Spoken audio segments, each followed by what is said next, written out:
Hey Foreverlies, it is just Maddie in this video, and today's video is pretty serious. If you keep up with me on Instagram, you'll know that my stepdad was recently in an accident. Thank you guys for all your prayers, kind words, thoughts, and just positive vibes that y'all sent to my family. Initially, I wasn't going to do like a little story time, but I do want to talk about this on my channel. I don't want to talk about it in a way that seems like I'm trying to get attention from it, but I kind of want to speak on what happened because, I mean, I tell y'all everything. Like, I tell my channel everything. It's literally my life, basically. Also, I don't know what this little outfit combo is. I was filming another video and I had to change, so it didn't look like I filmed two videos in the same day, back to back. But, I am, so I guess I'm exposing myself there. I could have just kept on the other outfit, but I'm wearing a United States shirt that I got from, like, Goodwill. Pearl necklace, a chain, and white jeans. I'm not gonna talk about it because it's only here up, so we're not even gonna acknowledge that. I guess I'm gonna start with kind of like a story time. And I don't want to tell this story in a way where I'm exploiting the situation at all. But there's kind of a takeaway from this that I really wanted to share. So I guess let's start this story time and I'll share how this changed the way I think. I guess let's start at the beginning.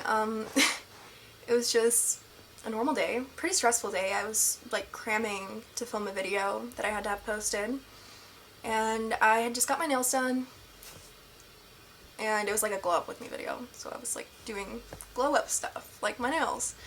So I had gotten my nails done, and then got back home, and I was in the process of redoing Everly's room because we had a film crew coming to our house for the film that me and Everly's dad were in. And speaking of Everly's dad, he was also there. He had came over to see her. I don't remember why, but he'd come over for a few days to hang out with her. I guess there doesn't really even need to be a reason why. I mean, Everly loves it when he comes over here to hang out with her.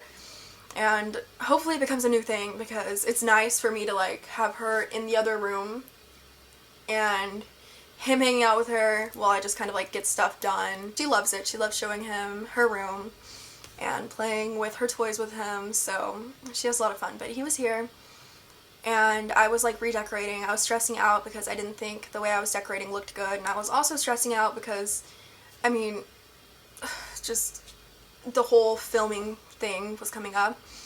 But my sister comes in the house and she yells, "Mom, Sam fell, it's really bad." And I was like in the playroom, or Everly's room, whatever you want to call it. It's like, architecturally, it's the playroom, but it's actually Everly's room / my closet. So she comes in and she says, "Mom, Sam fell, it's really bad." She goes outside and I just hear her say, "Oh," and I told Isaac, I'm like, "Oh my god, I'm going downstairs, please keep her up here." And then, sorry, it's like hard to kind of recall everything, and it's also pretty emotional, so I run down the stairs, I go into the garage where he had fallen. He was in the garage getting something out of the attic, and he had a 12-foot ladder that wasn't stabilized, and it wasn't like attached to the attic because our attic ladder is too big to open in the garage for some reason. So the ladder had fell, and the floor under the ladder was concrete. It was the garage, hard concrete, hard, cold concrete. And from what he told, the ladder had slipped out from under him and fell, and then he fell on top of the ladder, from the top of the ladder, like in the attic, from the very top. And he fell on top of the ladder after it fell, and that's when he kind of like, he lost his balance and he fell. He landed on the ladder. I go in there, the ladder's on the floor. My mom is over Sam, rubbing his face. I don't remember what she was saying, but it was something along the lines of, "It's gonna be okay, honey, just breathe, I love you, just breathe, it's gonna be okay." And it's so hard to think about because it's still like fresh on my mind. But when I walk in and I see his face, it had looked like he was being choked. Or he was choking, but he wasn't choking. His eyes were like huge and red and glassy, and his face was purple, and he just had this look on his face like he was frozen. And there was like rings of blood in his nose. He has allergies, so he gets bloody noses sometimes, but I remember seeing that and just being terrified. He has his hands like right here, and this was like the position he was in. And he was gasping for air, and I hadn't seen him fall. I just kind of went down as soon as I found out about the situation. But when I walked in there, I genuinely thought that I was about to watch him die. And so did my mom. She was there, and she was just telling him how much she loves him, saying everything's gonna be okay. And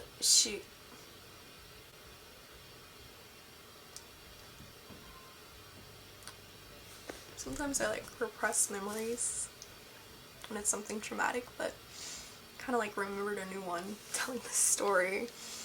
But Avi was in there too, and I just sat down next to him. I was just holding his face like, it's gonna be okay, just breathe. Can you breathe with me? Can you follow my breathing? Because I was just trying to help, because I thought he was gonna die, and I wanted to stop that. I didn't want him to die. And I told him, I'm like, it's gonna be okay, follow my breathing. Can you follow my breathing? He's like, I'm okay, I can breathe. And he just had that same look on his face. And whenever we went in there, I remember my mom was crying, and she says, oh my god, we're calling an ambulance. Avi, call 911, call 911, give me my phone, we need to call 911. It's okay, an ambulance is gonna come. And she was like telling him, it's gonna be okay, we're calling an ambulance. It's gonna be okay, just hold on, it'll be okay. And I remember saying, stay with us. I don't know if my mom said stay with us. Like, I remember trying to like tell him a story or something to keep him present in the moment, because I thought he was gonna die.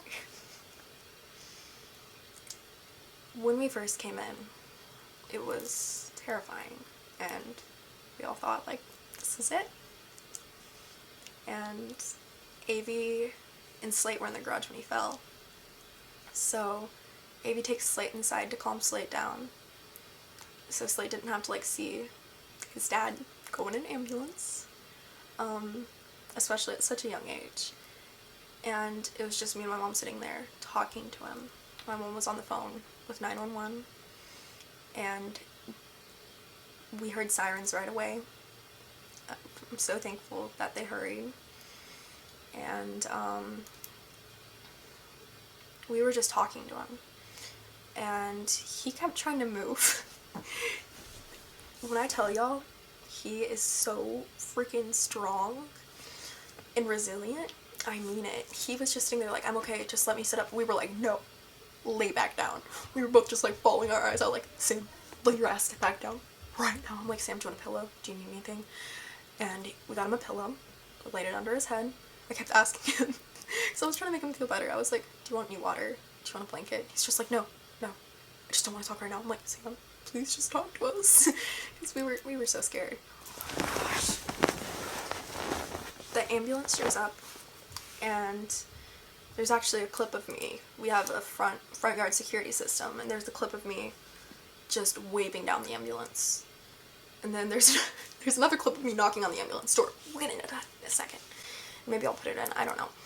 But I waved down the ambulance, they came in, and they were talking to him. They checked his blood pressure, and I'm so freaking nosy. So I lean over and I like look, I'm like, what's his blood pressure? They're like, oh, it's like 180 over 110. I'm like, that's not good. But they're professionals, so I like let them do their job. And I was just thinking to myself, oh my god, that's hypertension. Is he gonna have a heart attack? They just did a lot of checking him out. They checked his back, his arm, and everything, and they checked his side because it was a blow to the head. He fell on his back, and he hit his leg on the ladder and hit his head on the ground.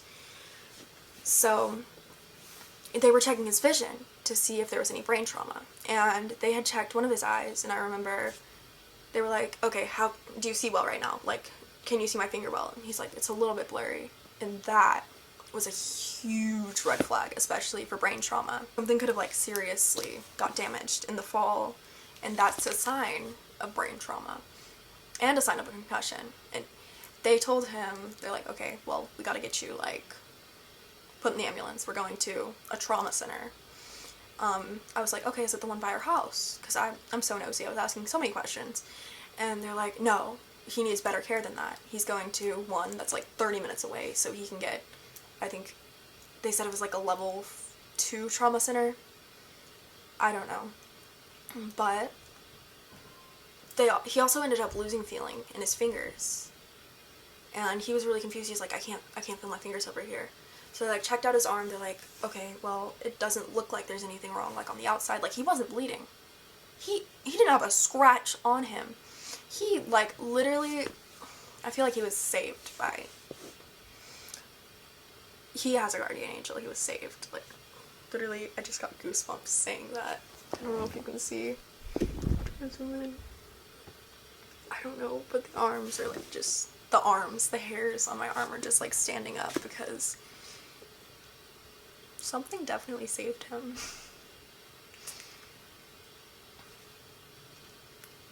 Oh my god. And you'll see why I think this when I go more into the story, but they put him on a stretcher. They put a neck brace on him so he couldn't move. And that was like the scariest part, like seeing, well, obviously not the scariest part because when I walked in and thought he was gonna die, that was the scariest part. I don't know why I make fun of my traumatic stories. It's just kind of like a personality trait, I guess. But they put a neck brace on him, and that was scary to see because neck braces are usually like when something's serious, like spine injury. And they load him up on the stretcher, and they put him in the ambulance. And I kind of like waited until he was all loaded up and everything, and I go back inside. Isaac was still upstairs with Everly, and he was probably confused out of his mind because I was out there. All he had heard really was when my sister said that he fell, and then me saying, I'm gonna go downstairs and see what happened. And then he heard sirens. So I couldn't even imagine what was going through his head. He was probably terrified. So I go inside, and at first I'm just going to use the bathroom. And then I sit on the bathroom floor and start crying. I had a full breakdown. But I was just sitting in the downstairs bathroom on the bathroom floor for so long, just crying and being terrified. And I remember praying. I hadn't prayed in so long. I've had a lot of trouble with my faith, but I prayed for the first time in a long time. And I just sat there and told God, please let him be okay. We can't go on without him. Please let him be okay. And so my camera died, and I have to wrap up this video because Everly's about to be home, but I'm filming on my phone now so I can wrap it up without having to charge my battery. So if the quality's a little bit worse, I'm so sorry. But I ended up going upstairs, and I started telling Isaac what happened. And I don't like being emotional around people. I don't like crying around people. It makes me feel weak. And I was just telling him what happened, and I was crying. And I was like hiding it. I'm like, that's my couch squeaking. I'm not farting, I promise. And I had gone in the bathroom and just let all my emotions out for the main reason of not letting him see me cry. Because I didn't want that. I mean, it just feels way too vulnerable. I was just telling him what happened. And I remember telling him when I walked in there, I thought we were about to lose him. And then he was just in disbelief. His facial expression the whole time was just like, it was really unexpected. We didn't know that was gonna happen.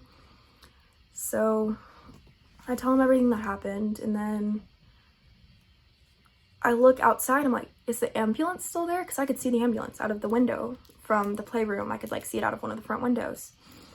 And I was like, what the hell? why is it still there? Is everything okay? And my mind just immediately started racing, like saying all these things could be wrong.